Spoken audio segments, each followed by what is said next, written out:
ఐదవ పాఠం పదార్థాలు వస్తువులు. మన జీవితంలో అనేక రకాల వస్తువులను ఉపయోగిస్తాం. ఇవన్నీ వేరువేరు పదార్థాలతో తయారీ ఉంటాయి. ప్రతి వస్తువు ఏదో ఒక పదార్థంతో తయారవుతుంది. ఒక వస్తువు తయారు చేయాలంటే ఒకటి కానీ అంతకన్నా ఎక్కువ పదార్థాలు కానీ అవసరమవుతాయి. ఉదాహరణకు మీరు రాసే పెన్నులో గొట్టం ప్లాస్టిక్తోనూ, క్లిప్ అనేది స్టీల్తోనూ తయారవుతుంది.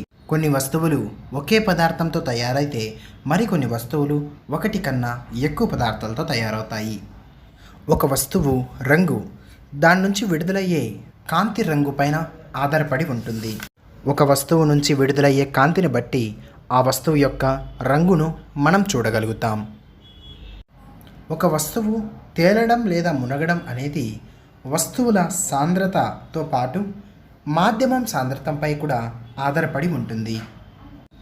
మిఠాయి దుకాణాలలో మిఠాయిలు, బిస్కెట్లు వంటి తినుబండరాలను సాధారణంగా గాజు జాడీలలో ఉంచుతారు. దుకాణదారులు తాము అమ్మే వస్తువులు అందరికీ కనిపించేలా ఉండాలని కోరుకుంటారు. గాజు గుండా చూసినప్పుడు అవతలి వస్తువు స్పష్టంగా కనిపిస్తాయని మనకు తెలుసు. ఇలా మనం గాజు నుంచి చూసినప్పుడు అవతలి వస్తువులు స్పష్టంగా కనిపిస్తే అటువంటి పదార్థాలను పారదర్శక పదార్థాలు అని అంటారు. ఇంకా చెక్క, స్టీలు, కార్డుబోర్డు వంటి కొన్ని వస్తువుల గుండా అవతలి వస్తువులను చూడలేం. అటువంటి పదార్థాలను అపారదర్శక పదార్థాలు అని అంటారు. కొన్ని పదార్థాల గుండా అవతలి వస్తువులను చూడగలం, కానీ స్పష్టంగా చూడలేం. ఇటువంటి పదార్థాలను పాక్షిక పారదర్శక పదార్థాలు అని అంటాము. ఇక్కడ పైనున్న ఇమేజ్లో చూసినట్టయితే మొదటి ఇమేజ్లో నేల అనేది స్పష్టంగా కనబడుతుంది. అది పారదర్శక పదార్థం. సెకండ్ ఇమేజ్ వెనకల ఉన్న నేల కనపడుతుంది కానీ స్పష్టంగా కనపడలేదు. ఇటువంటి పదార్థాలను పాక్షిక పారదర్శక పదార్థాలు అని అంటారు. ఇక మూడో ఇమేజ్లో చూసినట్టయితే వెనకలుండే నేల అస్సలు కనపడలేదు. ఇటువంటి పదార్థాలను అపారదర్శక పదార్థాలు అని పిలుస్తారు.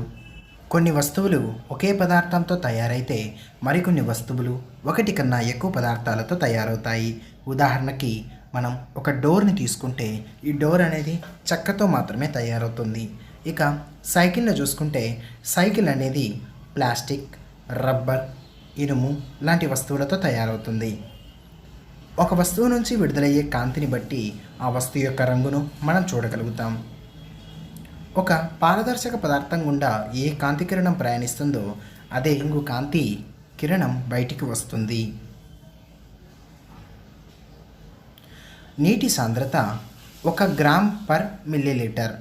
ఏదైనా వస్తువు నీటిపై తేలాలంటే దాని సాంద్రత నీటి సాంద్రత కన్నా తక్కువ ఉండాలి. అంటే 1 గ్రామ్ పర్ మిల్లీమీటర్ కన్నా తక్కువ ఉండాలి.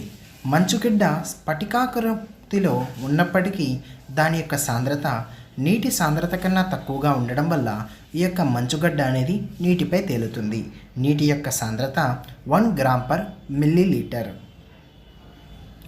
పిల్లి రోజులో 14 గంటల నిద్రలో గడుపుతుంది.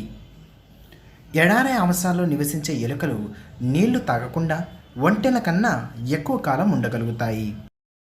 బీవాక్స్తో తయారు చేసిన కొవ్వొత్తులు తీయటి వాసనను కలిగి ఉంటాయి. చాలా తక్కువ పొగను ఇస్తాయి. నీరు లాంటి పదార్థాలు అవి ఉంచిన పాత్ర ఆకారాన్ని పొందుతాయని, చెక్క వంటి కొన్ని పదార్థాలు పాత్రను బట్టి ఆకారాన్ని మార్చుకోవని మనకు తెలుసు. ఈ విధంగా పాత్రను బట్టి ఆకారాన్ని మార్చుకునే పదార్థాలైన నీరు, పాలు, నూనె, కిరోసిన్ వంటి వాటిని ద్రవ పదార్థాలు అని అంటారు. పాత్రను బట్టి ఆకారాన్ని మార్చుకోని పదార్థాలు అయిన చెక్క, రాయి, ఇటుక, ప్లాస్టిక్, బంతి, కూరగాయలు ఇలాంటి పదార్థాలను ఘన పదార్థాలు అని అంటారు. ఇక పదార్థాలు వేరు చేసినప్పుడు కొన్ని పదార్థాలు ఘనస్థితి నుంచి ద్రవస్థితికి, ద్రవస్థితి నుంచి వాయుస్థితికి మారుతాయి. అదేవిధంగా చల్లబరిచినప్పుడు వాయుస్థితి నుంచి ద్రవస్థితికి, ద్రవస్థితి నుంచి ఘనస్థితికి మారుతాయి. కావున సాధారణ ఉష్ణోగ్రత వద్ద స్థితిని బట్టి పదార్థాలను ఘన, ద్రవ, వాయు పదార్థాలుగా వర్గీకరించవచ్చు.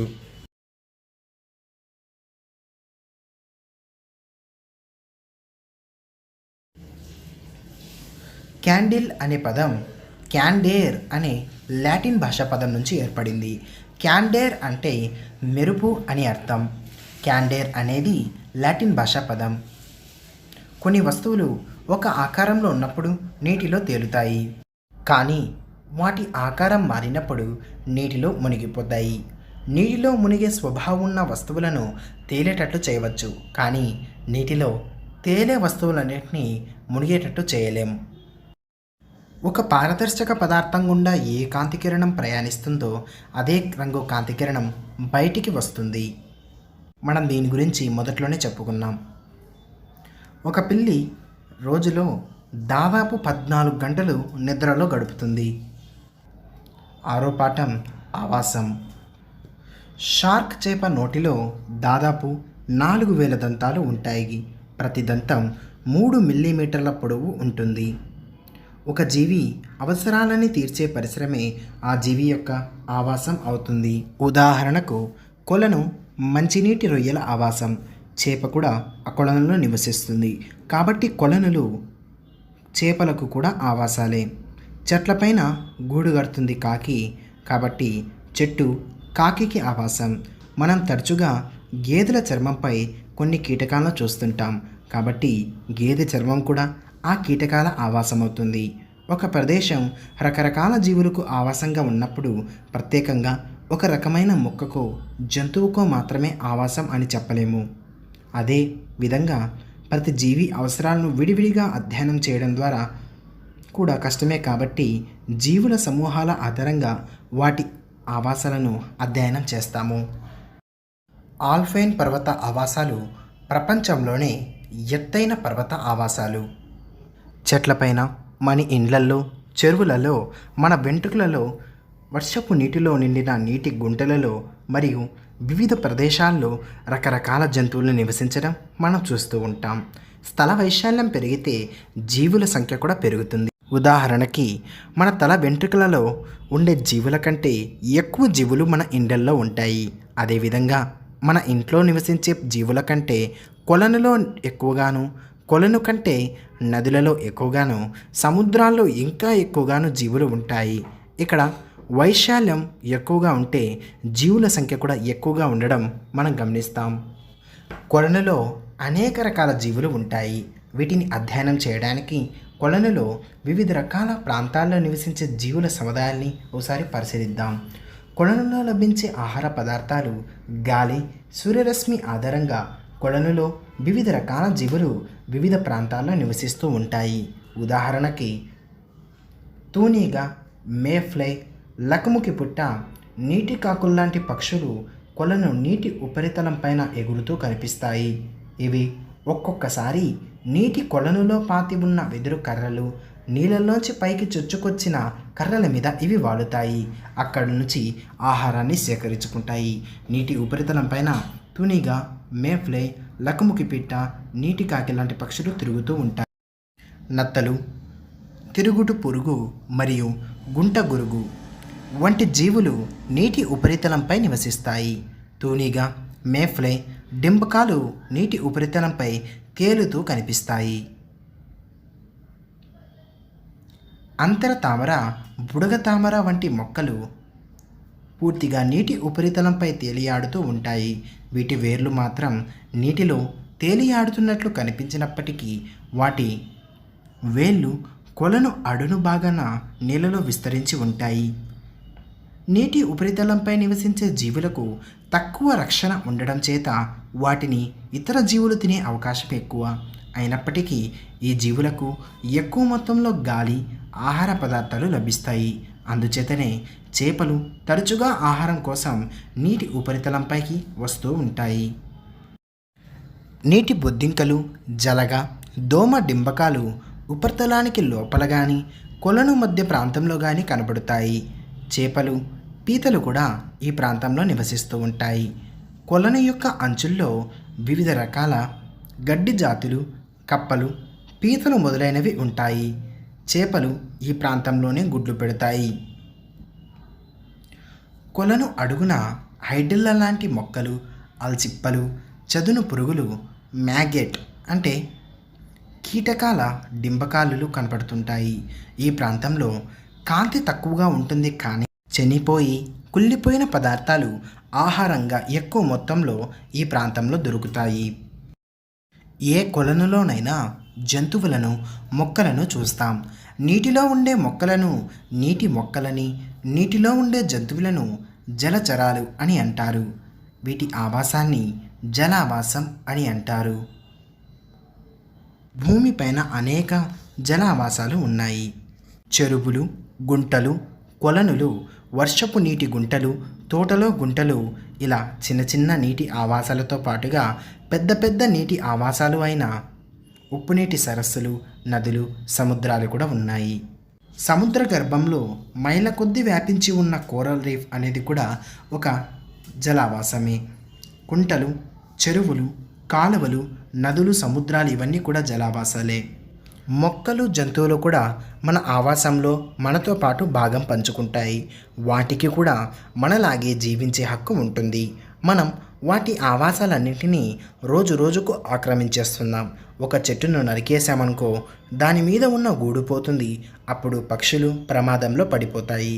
కుక్కలు, కోతులు, ఆవులు ఉండడానికి చోటు లేక, తినడానికి తిండి లేక రోడ్ల మీద తిరుగుతుండడం మనం చూసే ఉంటాం. బ్లూ క్రాస్ అనే స్వచ్ఛంద సంస్థ జంతువుల హక్కుల గురించి మరియు వాటిని రక్షణ గురించి పనిచేస్తుంది. ఎడారి ఆవాసాల్లో నివసించే ఎలుకలు నీళ్లు తాగకుండా ఒంటెల కన్నా ఎక్కువ కాలం ఉండగలుగుతాయి. మన ఇల్లు కూడా ఒక మంచి ఆవాసం అని చెప్పవచ్చు. కుక్కలు, పిల్లులు, మేకలు, ఆవులు, పక్షులు అంటే కోడి, బాతు, పావురం, సాలెపురుగులు, చీమలు, బొద్దింకలు మొదలైన అనేక రకాల జంతువులు మనతో పాటు నివసిస్తాయి. మన ఇంటి లోపల చూసుకున్నట్టయితే మనీ ప్లాంట్ మరియు క్రోటన్ వంటి మొక్కలు కూడా మనం పంచుతాం. కాబట్టి మన ఇల్లు అనేది ఒక చక్కని ఆవాసంగా మనం చెప్పవచ్చు. నేలపైన వివిధ ప్రదేశాల్లో ఉండే మొక్కలు, జంతువులతో పాటు చెట్లపైన, మన ఇండ్లల్లో, పొలాల్లో, అడవులలో నివసించే జీవులన్నీ కూడా భూమి ఆవరణ వ్యవస్థకు సంబంధించినవి. నేలపైన ఇన్ని రకాలైన ఆవాసాలను కలిపి భౌమ ఆవాసాలు అని అంటారు. నదులు, సముద్ర తీరాల్లో నేల, నీరు కలిసే చోట వివిధ రకాల జంతుజాలం ఆహారం, ఆవాసం, పునరుత్పత్తి కోసం ఈ జంతుజాలం అనేది నివసిస్తుంది. నదిలోని మంచినీరు, సముద్రాల్లోని ఉప్పు నీటితో కలిసే చోట మడ అడవులు పెరుగుతాయి. మడ అడవులు సముద్ర తీర ప్రాంతాల్లో కనబడతాయి. నీటిలో పెరిగే మొక్కలకు ఉదాహరణ హైడ్రిల్లా వాలిస్నేరియా.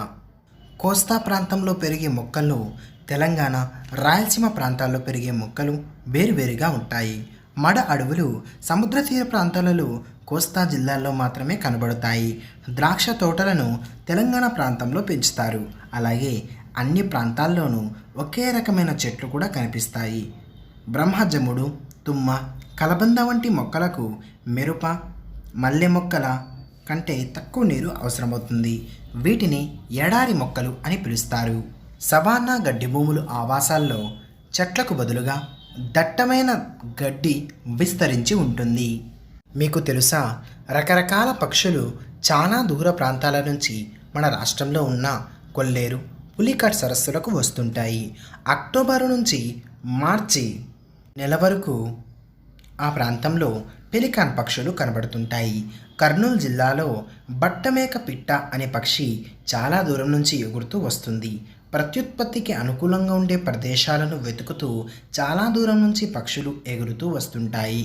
తాబేళ్ళు, చేపలు కూడా ఒక ప్రదేశం నుంచి మరొక ప్రదేశానికి వస్తూ ఉంటాయి. కొన్ని రకాల తాబేళ్ళు పశ్చిమ బెంగాల్, ఒరిస్సా తీర ప్రాంతం నుంచి విశాఖపట్నం తీరానికి గుడ్లు పెట్టడానికి వస్తుంటాయి. భూమి మీద విస్తరించున్న సముద్రాలలో 300 మిలియన్ క్యూబిక్ మైళ్ళ నీరు ఉంటుంది. 7వ పాఠం చూద్దాం. పదార్థాలను వేరు చేయడం. కర్పూర వృక్షం యొక్క శాస్త్రీయ నామం సిన్నమోమం కాంఫోరా. కర్పూర వృక్షం యొక్క బెరడును స్వేదనం చేయడం ద్వారా కర్పూరాన్ని తయారు చేస్తారు. ఉప్పు, పట్టిక మొదలైన స్ఫటికలలో కూడా నీరు ఉంటుంది. దీనిని స్ఫటిక జలం అని అంటారు. ఒకటి కంటే ఎక్కువ వస్తువులు కలయికల వల్ల మిశ్రమాలు ఏర్పడతాయి. మిశ్రమాలలో ఒకటి కంటే ఎక్కువ వస్తువులు ఉంటాయి. చాలా సులభమైన కొన్ని పద్ధతులను ఉపయోగించి మనం ఇప్పుడు మిశ్రమాల నుంచి కలిసిపోయిన పదార్థాలను వేరు చేయడం ఎలాగో చర్చించుకుందాం. ఇందులో కొన్ని పద్ధతులు నిత్య జీవితంలో మీరు చూసినవి చేసినవి కూడా అయి ఉంటాయి. మిశ్రమాల నుంచి కలిసిపోయిన పదార్థాలను వేరు చేసే పద్ధతుల్లో మొదటిది చేతితో ఏరివేయడం. బియ్యంలో నుంచి పప్పుల్లో నుంచి రాళ్ళను చేతితో ఏరివేయడం దీనికి ఉదాహరణ. బియ్యం తృణధాన్యాల నుంచి రాళ్ళను చేతితో ఏరివేస్తారు. ఏరివేసే పద్ధతిని ఉపయోగించి వేరు చేసేటప్పుడు మనకు దాని యొక్క రంగు, దాని యొక్క పరిమాణంలో తేడాలు ఉన్నప్పుడే మనం సులభంగా ఏరివేస్తాం. తాజా పండ్ల నుంచి పాడైన పండ్లను తీసివేయడం కూడా చేతితో ఏరివేసే పద్ధతి. మరియు యాపిల్ పండ్ల నుంచి కమలాలను కూడా ఈ యొక్క చేతితో ఏరివేసే పద్ధతి ద్వారా వేరు చేయవచ్చు. తక్కువ సంఖ్యలో మొక్కలకు తెగుళ్ళు సోకినప్పుడు చేతితో ఏరివేయడం ద్వారా తెగుళ్లను నివారించడం ఒక మంచి పద్ధతి. మిశ్రమాల నుంచి పదార్థాలు వేరు చేసే పద్ధతిలో రెండవ అతి ముఖ్యమైన పద్ధతి తూర్పారపట్టడం. రైతులు తమ పంటలను నూర్చినప్పుడు ఊక, తాలు, ధాన్యం గింజల మిశ్రమం లభిస్తుంది. ఆ రైతులు తాలును ధాన్యం నుంచి వేరు చేసే పద్ధతిని గమనిద్దాం. గాలి ఎక్కువగా ఉన్న చోట రైతు ఒక ఎత్తైన బల్ల మీద నిలబడి ధాన్యం, ఊక, తాలుల మిశ్రమాన్ని చేతులతో ఎత్తి కిందికి నెమ్మదిగా పోస్తుంటారు. ఊక, తాలు, ఇతర చెత్త గాలికి ఎగిరి దూరంగా పడిపోతాయి. మంచి దానం ఒక రాశిలాగా నేరుగా కిందికి పడుతుంది. ధాన్యంతో పోల్చినప్పుడు ఊక, తాలు చాలా తేలికగా ఉంటాయి. అందువల్ల రైతులు ఈ ధర్మాన్ని ఉపయోగించి వేరు చేస్తారు. మిశ్రమాల నుంచి పదార్థాలు వేరు చేసే పద్ధతులను మూడవ పద్ధతి తేర్చడం. తేరిన దాన్ని వంచడం. ఒక గ్లాసులో సగం వరకు నీళ్లు తీసుకోండి. ఆ గ్లాసులో కొద్ది పరిమాణంలో నూనె వేయండి. దాన్ని బాగా కలిసేటట్టు షేక్ చేయడం వల్ల మొత్తం కలిసిపోతాయి. అప్పుడు ఆ యొక్క గ్లాస్ని కదల్చకుండా అలాగే ఉంచండి. అప్పుడు గ్లాస్ యొక్క అడుగు భాగంలో నీరు మరియు పై భాగంలో ఆయిల్ అనేది ఉంటుంది. పై భాగంలో ఆయిల్ ఎందుకు ఉంటుందంటే నీటి సాంద్రత కంటే ఆయిల్ సాంద్రత చాలా తక్కువ, కాబట్టి నీటిపైన ఆయిల్ తేలుతుంది. ఇలా ఉన్నప్పుడు ఈ పద్ధతిని తేర్చడం అని అంటారు. తేర్చిన తరువాత గ్లాసును నెమ్మదిగా పైకెత్తి అడుగున కరగకుండా మిగిలిన పదార్థాన్ని కదపకుండా నెమ్మదిగా వేరొక గ్లాసులో పోయాలి. ఇప్పుడు నీరు అనేది ఆయిల్ నుంచి వేరవుతుంది. ఈ పద్ధతిని తేర్చడం అని అంటారు. తరువాత పద్ధతి స్ఫటికీకరణ. ఇక్కడ ఒక బౌల్లో కాపర్ సల్ఫేట్ సొల్యూషన్ తెచ్చాం. దీన్ని బర్నర్తో వేడి చేసినట్టయితే అక్కడున్న నీళ్లు ఆవిరైపోయి కాపర్ సల్ఫర్ క్రిస్టల్స్ అనేవి ఏర్పడతాయి. దీనినే స్ఫటికీకరణ అని అంటాము. తర్వాత పద్ధతి స్వేదనం. దీనిని ఆవిరి చేయడం అని అంటారు. ఒక్కోసారి రోగులకు ఇంజెక్షన్లు చేసే ముందు వైద్యులు ఇంజెక్షన్ పొడిని ఒక ద్రవంతో కలుపుతారు. దీనిని స్వేదన జలం అని అంటారు. ఈ స్వేదన జలాన్ని తయారు చేసే పద్ధతిని గమనిద్దాం. ఒక శాంకవ కుప్పే తీసుకోండి. అందులో కొంత నీరు తీసుకోండి. దాన్ని ఒంటి రంధ్రపు బెరడాతో ముయ్యండి. ఆ గాజు గొట్టాన్ని ఆ రంధ్రం ద్వారా చొప్పించండి. గాజు గొట్టం కొన్న నీటిలో మునగకుండా జాగ్రత్త వహించండి. ఇంకొక ఖాళీ శాంకవ కుప్పేకు అదేవిధంగా ఒంటి రంధ్రపు బెరడాలో గాజు గొట్టాన్ని దూర్చి బిగించండి. 2 గాజు గొట్టాలను రబ్బరు గొట్టంతో కలపండి. ఇప్పుడు నీరు ఉన్న కుప్పెను వేడి చేయండి. కొంతసేపటి తర్వాత నీటి ఆవిరి రెండవ శాంకవ కుప్పెలోకి గాజు గొట్టం ద్వారా రావడాన్ని పరిశీలించండి. నీటి ఆవిరిని నెమ్మదిగా నీరుగా మారుతుంది. ఇలా రెండవ శాంకవ కుప్పెలో దిగిన నీటినే స్వేదన జలం అని అంటారు. ఇంతకుముందు ఉన్నట్లు దీనిలో మలినాలు ఉండవు. తయారైన స్వేదన జలాన్ని మనం తాగినట్లయితే మన జీవక్రియలు మందగిస్తాయి. కారణం లవణాలు స్వేదన జలంలో లోపించడం. ఏదైనా పదార్థం నేరుగా ఘనరూపం నుంచి వాయురూపంలోకి లేదా వాయురూపం నుంచి ఘనరూపంలోకి మారే ప్రక్రియనే ఉత్పతనం అని అంటారు. భూమిలో ఉండే ఇసుక, రాతి పొరల గుండా నీరు భూమిలోకి ఇంకేటప్పుడు అవి నీటిని శుద్ధి చేస్తాయి. మిశ్రమంలోని పదార్థాలను వేరు చేసే పద్ధతులలో వినూత్నమైన పద్ధతి క్రోమటోగ్రఫీ. ఉదాహరణకి సిర ఒక రంగులో కనిపించినప్పటికీ అది అనేక రంగులను తనలో ఇముడ్చుకుంటుంది. ఇలా రంగులను వేరు చేసే పద్ధతిని క్రోమటోగ్రఫీ అని అంటారు. ఇసుక, కంకర, సిమెంట్లను తగిన పాలల్లో కలిపి ఇనుప వలలలో వేయడాన్ని కాంక్రీట్ అని పిలుస్తారు. జోర్డాన్ దేశంలో ఉన్న మృత సముద్రంలో నీటి మీద మనం సులభంగా తేలియాడవచ్చు. రాజస్థాన్లోని సాంబార్ సరస్సు మన దేశంలో ఉన్న అతిపెద్ద ఉప్పు నీటి సరస్సు. ఘనస్థితిలో ఉన్న కార్బన్ డయాక్సైడ్ను డ్రై ఐస్ అని పిలుస్తారు. 8వ పాఠాన్ని గమనించినట్టయితే దారాల నుంచి దుస్తుల దాకా. మీకు తెలుసా, పుస్తకాల సంచి తయారు చేయడానికి ఉపయోగించే గుడ్డ ప్రత్యేకంగా ఉంటుంది. అలాగే దుప్పట్లు, దిండు గలీబులకు కూడా వాడే గుడ్డ మరొక రకంగా ఉంటుంది. దుస్తుల తయారీ కోసమే కాకుండా జెండాలు, బ్యానర్లు, కిటికీ తెరలు, పుస్తకాలపైన కూడా రకరకాల గుడ్డలను ఉపయోగిస్తారు. బైండింగ్లో ఉపయోగించే గుడ్డను కాలికో అని పిలుస్తారు. మందంగా ముతకగా ఉండే గుడ్డను సరుకులు తెచ్చుకోవడానికి ఉపయోగించే సంచులు, బస్తాలు కుట్టడానికి ఉపయోగిస్తారు. వాటితో బట్టలను కుట్టించుకోము.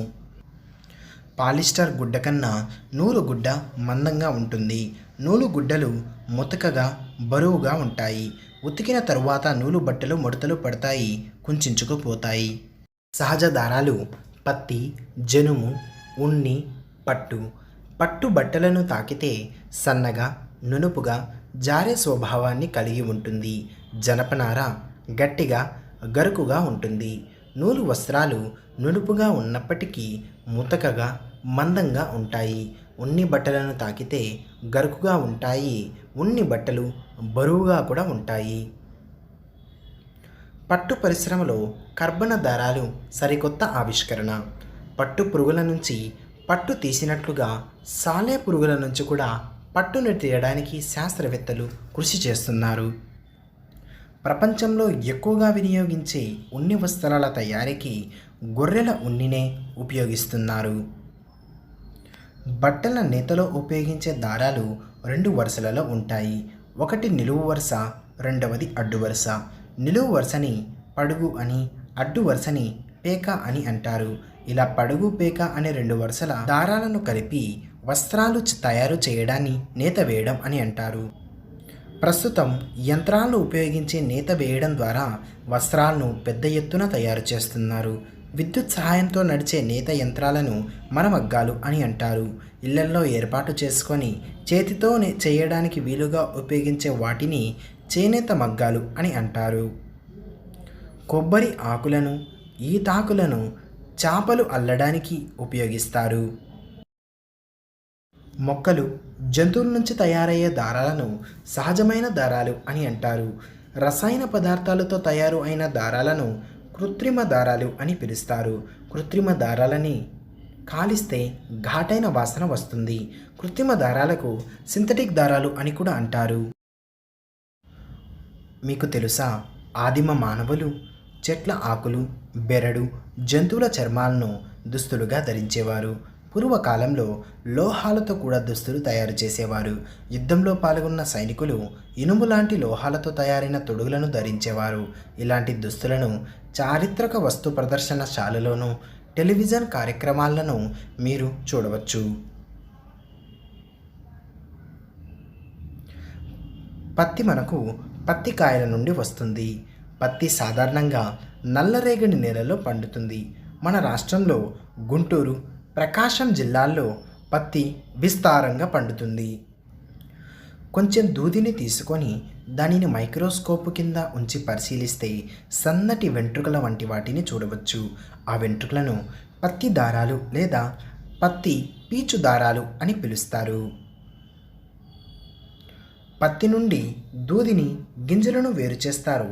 ఈ పద్ధతిని జిన్నింగ్ అని అంటారు. పత్తి నుంచి గింజలు వేరు చేసిన తరువాత మిగిలిన దానిని దూది అని పిలుస్తారు. చేతితో వడికిన దారం గట్టిగా ఉండదు కాబట్టి తకలి వంటి పరికరాలను ఉపయోగించి దారాలను వడుకుతారు. స్వాతంత్రం రాక పూర్వం ఇలాగే దారాన్ని వడికేవారు. తకలిలాగే చరక లేదా రత్నం కూడా ఉపయోగించి దారాన్ని వడుకుతారు.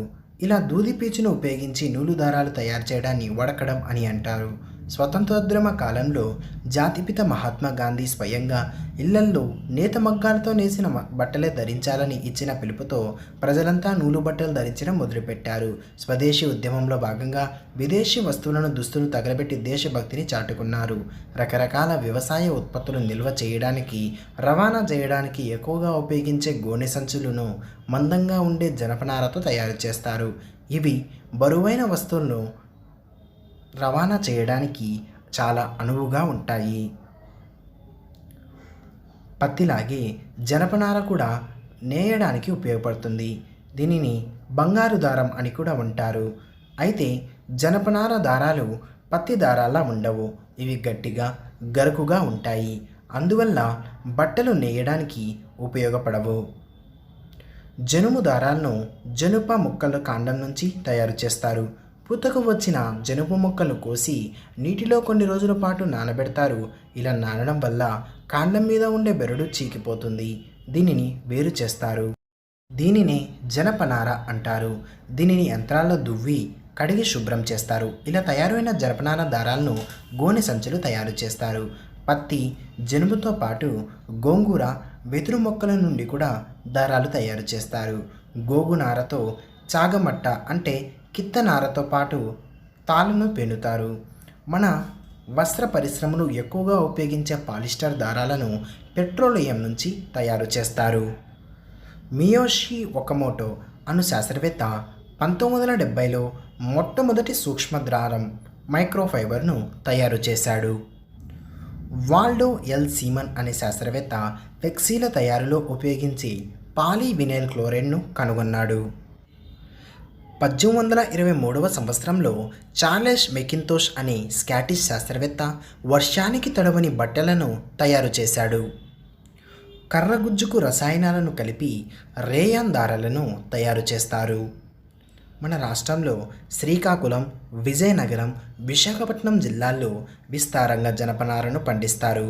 విశాఖపట్నం, శ్రీకాకుళం జిల్లాల్లో జనపనార పరిశ్రమలు ఉన్నాయి.